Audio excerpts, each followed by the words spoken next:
And are you refreshed? Good. You're ready to play our silly game? Yeah, I'm ready to do it your way.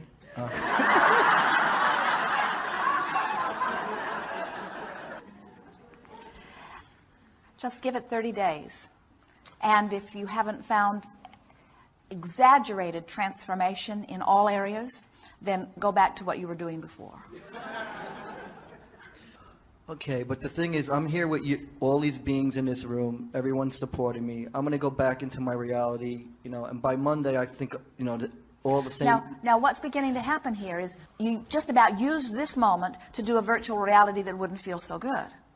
And you could have just as productively used this moment to do a virtual reality that feels good. We're not in any way wanting to face any reality. We don't want you to tell it like it is. We don't want you to explain what might happen or what probably will happen. We only want you, when you're making the effort to do a virtual reality, to make an effort to do a virtual reality that really feels good. We're not saying that you won't revert back. You will. And we're not saying that it's wrong. It's natural. This one experience of playing with us is not going to change your vibration forevermore. It might not change anything very much. All we hope for in this virtual reality is convincing you that a virtual reality is a good feeling place to go. And we're hoping that it feels good enough to you that you're willing to sort of tough it out a little in the beginning and go there. Esther went to her first virtual reality from a place of not feeling very good. She did it because she felt like she should. And she wants to live what Abraham teaches through her. One day they were checking into a campground and they were sort of late in getting there and some things had been sort of uncomfortable.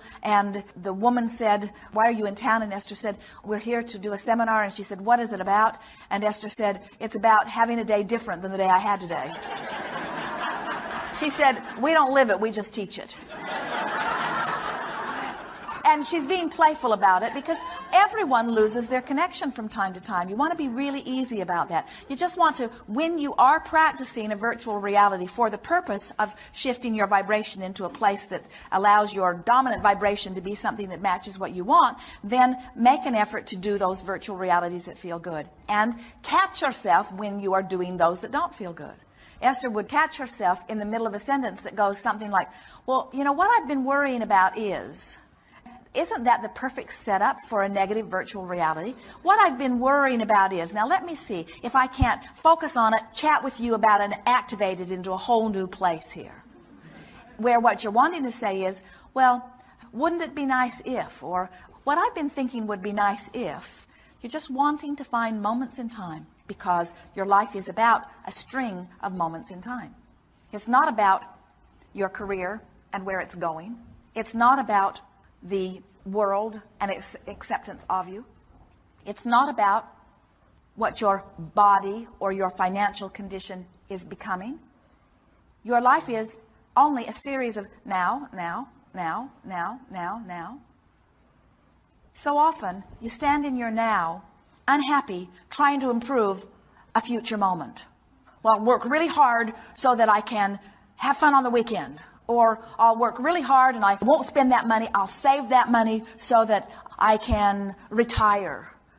Or won't it be nice when I don't have to do this anymore?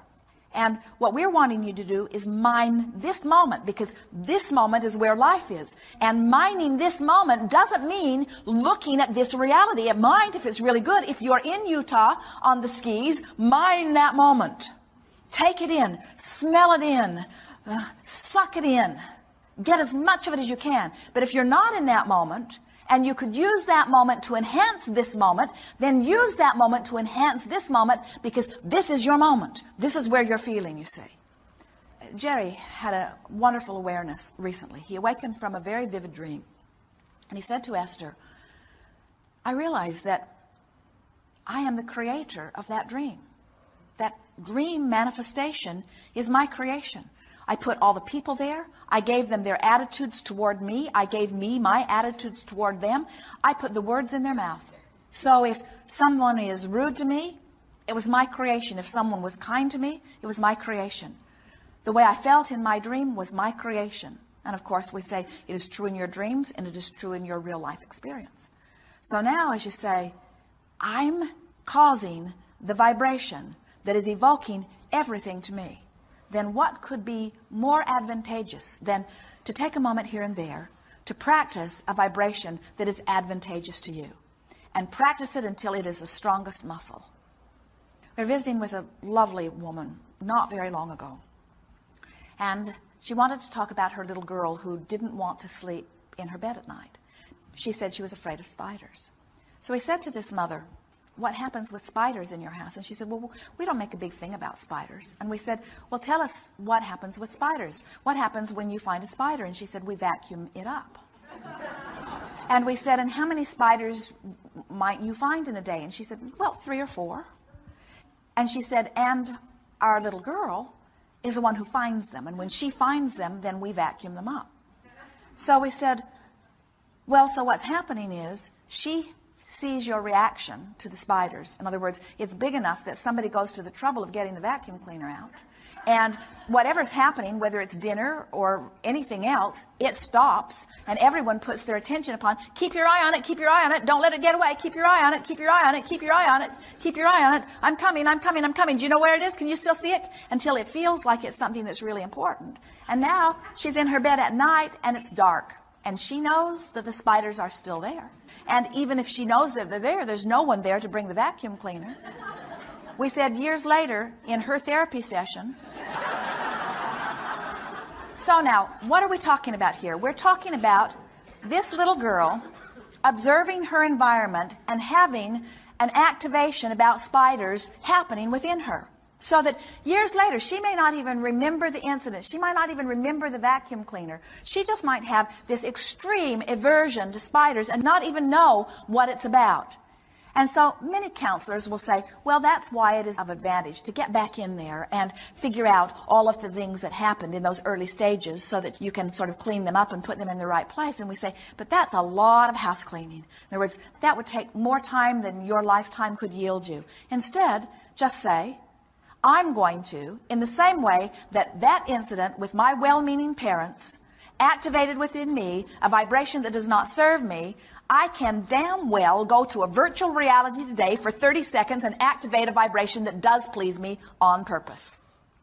I mean, what I'm getting is that I got all these spiders in my life. Leave them alone. Go and play.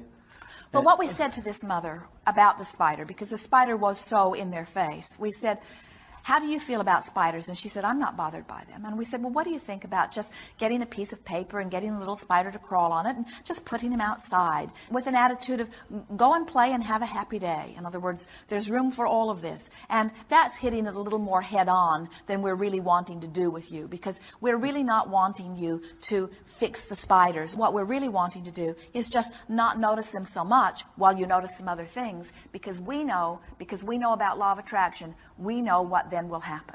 With a little bit of practice, it is just as likely for you to sit in this chair and have someone try to discourage you and you be unwilling to be discouraged. In other words, that's what it's like for Esther to live with Jerry these days. Esther can get in a bad mood and want him to kind of come with her, and she sort of pokes at him with a stick. And he holds, most of the time, tenaciously and annoyingly to his good feeling place. In other words, he's been practicing. He's not going to budge from it, you see. And you could as likely be in that good feeling place as a result of your practice as in a not good feeling place as a result of your practice, because it's all as a result of your practice, whether you are consciously knowing that you are practicing it or not.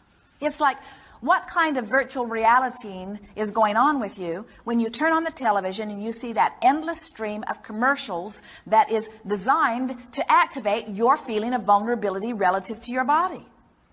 Esther saw a commercial the other day. She could not believe it. A beautiful little girl looked just like Tracy when she was that age. Blonde hair, she had on a little cotton dress. She is skipping down the street. And Esther looked at the commercial. She was drawn to it because this beautiful little girl reminded Esther of her beautiful little girl. And the commercial said, she's 6 years old. And her mother had early stages of breast cancer and was properly insured and treated. And Angela is on her way to play with her mother. And then they showed the same picture again, only not in color.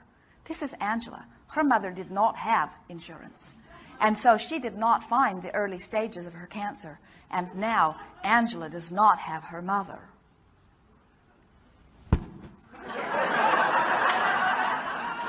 every vulnerable feeling was activated within Esther. All those feelings of how mothers need to be there for their children and how things that Esther thought she'd left far behind. That commercial powerfully and professionally and exactly knew how to activate within Esther. Where do I sign? Where do I sign? Give me the stuff. What does it take to prevent that from happening?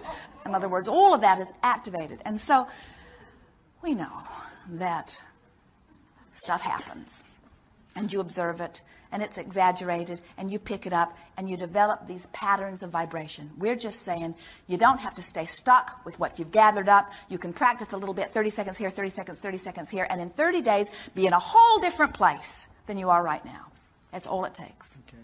I just think you make it sound like it's so easy. I think this, I mean, I feel... It isn't easy at first, but it gets easier. I mean, I feel, you know, you don't hang, you're in form, but you don't hang out in form that often. I'm in this body, and I'm in form, and it's not a happy place. And I'm going to worry about, listen, I'm going to worry about the spiders. And do you know that in this body, when you are skiing, it's the best that it is anywhere, anytime. Right, but it's so, and it's such a small moment. That's why you came into this body. You said, I want to fly on the skis in the snow, and I can't do that as non-physical energy only. I've got to be in physical form to have the full physical, visceral experience of the deliciousness of this environment. You lucky physical duck. It's great when that happens. It is. It's really nice.